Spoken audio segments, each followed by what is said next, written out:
Happy National Ceiling Fan Day it is, I guess. I'm not really sure what to film, and it's not exactly the 18th anymore because I'm filming literally after midnight. But I think it's the thought that counts, if you know what I mean, folks. Anyway, yeah, so I just really wanted to give like a brief show what I have so far.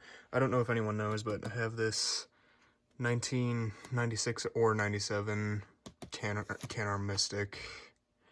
Definitely older because it's got 3 pole chains instead of 2 and has all these different date codes and stuff on it.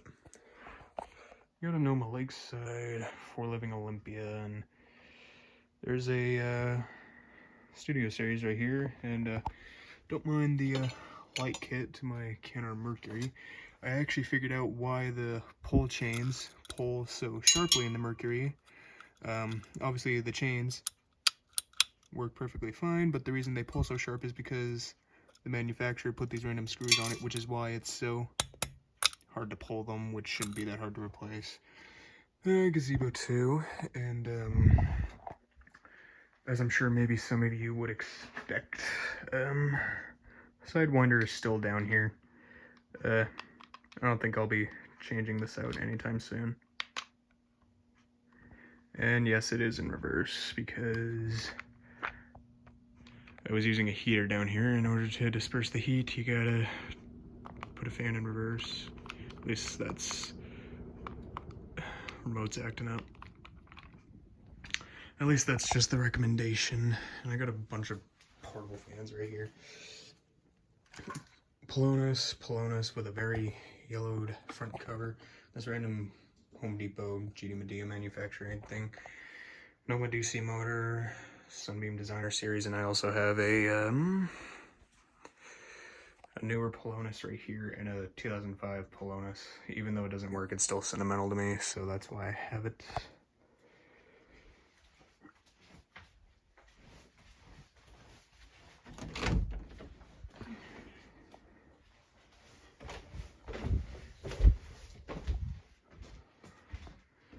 In the dining room, this thing is still here.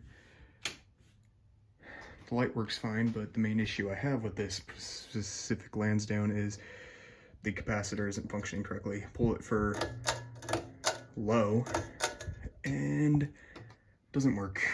So yeah, for some reason the capacitor decided that it didn't want to function with low speed anymore, so turn it off and turn it to high. And its bearings aren't very good either. Still moves good air though.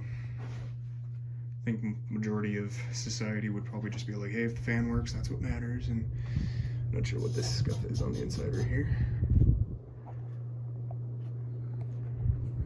And pull it for medium.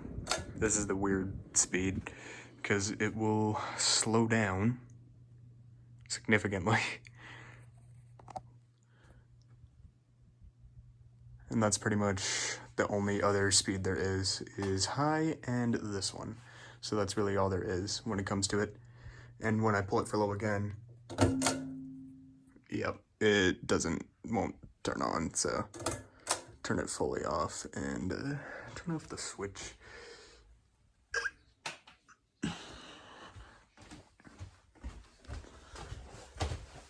In the spare bedroom, which is full of a bunch of storage and stuff like that, there was somebody in here, but it was a friend of mine that had to live with me for a little bit. Still got a 4 Living Nordica in here. It's one of the newer ones. You can tell it's newer because the screws to put the blades to the blade brackets are different now, and there's just a bunch of junk in here. It's still got that Honeywell dual air FX in here with its base busted. Is this one it? You can tell it's a newer Nordica because it doesn't have the light or fan speed indication stickers on it, and you can see how it has screws instead of the standard where you put the screw in from the top. It actually comes in through the bottom now, so that really sucks. And the light kit, I don't know why that happens, but that sucks. So I don't know why I have it on, but I'll probably just turn it off. And I got Honeywell Quiet set right there, but yeah. And so I'm gonna turn this off, move that back there.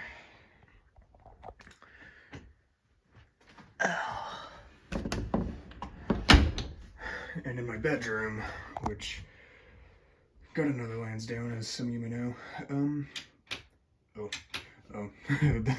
Got it like this. Yep, still the same old fan.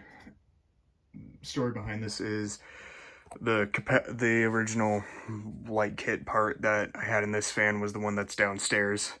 So I took so I decided to take the light kit out of the one from downstairs and put it in this one. That way I wouldn't have to change this one out, because I actually really do like this one a lot, and it's still working fine.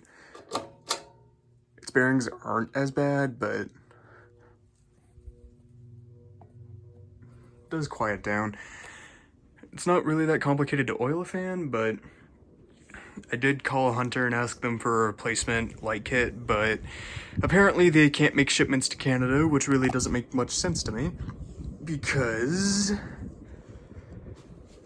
I really don't know why they can't make shipments to Canada, because they sell their products here. But the only thing you can really do if you live in Canada and you need a replacement part for a Hunter fan is go to a private retail such as Home Hardware or any other private hardware store that privately sells Hunter products, and you should be able to get a replacement part through them, but it's not cheap to the point where it feels like just replacing the entire fan just would make a lot more sense. I'll turn the light off briefly because I got my Maple Leaf neon light on.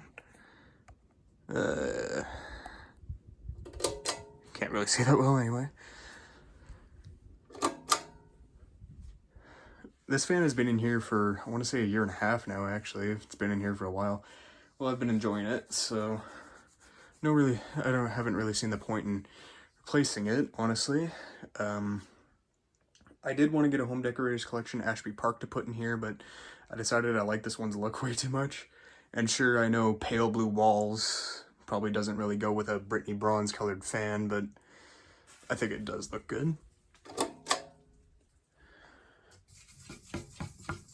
And yes, the ceilings in this on the top floor are pretty low. Same with downstairs, because this is my hand fully when I fully stretch my arm. But if I stand on my toes, I can actually touch the ceiling. So yeah, ceiling's pretty low. But as long as it's not hitting people's heads, doesn't really matter.